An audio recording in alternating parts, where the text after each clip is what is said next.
Hello and welcome to the Funnel 101 Masterclass. My name is Kieva Chris-Amusan and I'll be taking you through the basics of what a funnel is about.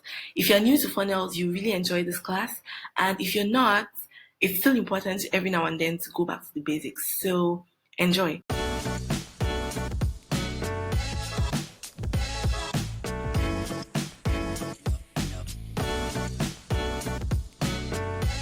Now, what is a funnel?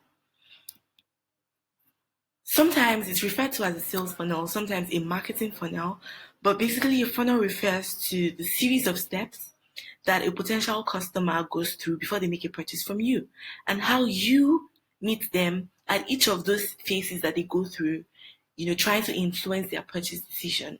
And so when someone is visiting your website for the first time, for example, they're a stranger, they're just a visitor, how exactly are you helping them through the phases before they eventually pay you money for your product or for your solution? Now, have you ever heard of the buyer's journey? The buyer's journey is such an integral part of what the sales funnel is about, because it describes the steps, like I mentioned in the previous slide, that people go through when they first find out about you. So let's take this scenario with Lola. She has a problem, and for the longest, she assumes that it's a normal challenge, probably because she hasn't seen the solution that properly addresses the challenge she's having, or she doesn't even realize that she has a challenge, right? And because of this maybe ignorance or not being able to find the right solution, she continues to suffer and run things, the stressful way. Now, here's another scenario, and this is where you come in whenever you have an offer that solves a problem for somebody. She realizes she has a challenge, and then she goes online or she does a bit of research, asking around, and she finds a few, valuable information here and there that helps, her situation, that gives her suggestions on things she can do. But as is very typical when people go online to search for solutions, sometimes it's just a whole overwhelming amount of information out there that could get you overwhelmed.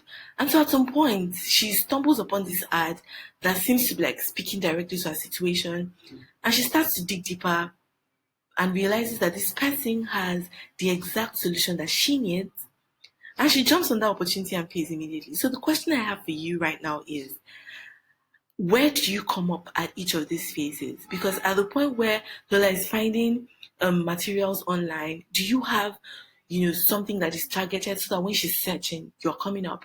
Or are you this person that is running this ad? Do you have something that is giving her all the information she needs when her curiosity, is being piqued? Are you able to convince her that you have the experience to help her? And how easy do you make it for her to jump on the opportunity and make payment for your offer? And that's basically what the buyer's journey is.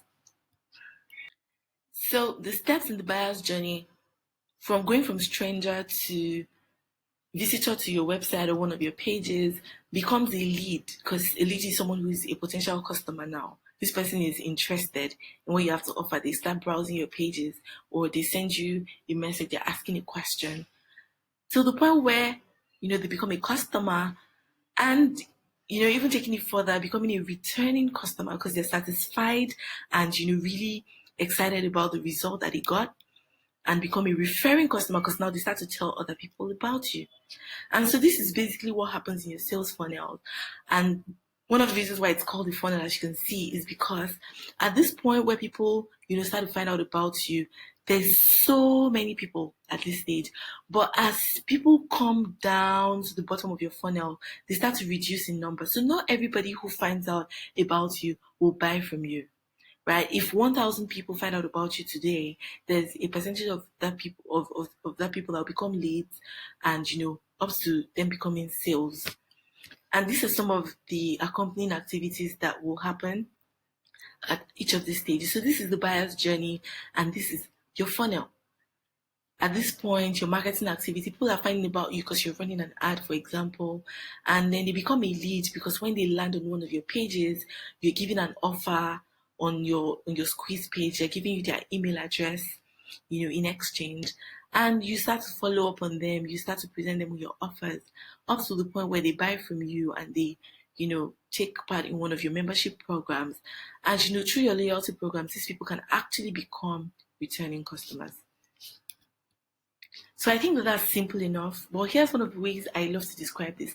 First, you woo them. So I always say that not having a funnel and just telling people outrightly to come buy from you is tantamount to grabbing a stranger on the street and saying, "Hey, I love you, marry me." So first you want to woo them, you want to establish trust. Then you ask them on the first date. So this is typically where you present your first offer and you build a relationship, and then you ask them to marry you, and that is you giving them your full-blown offer.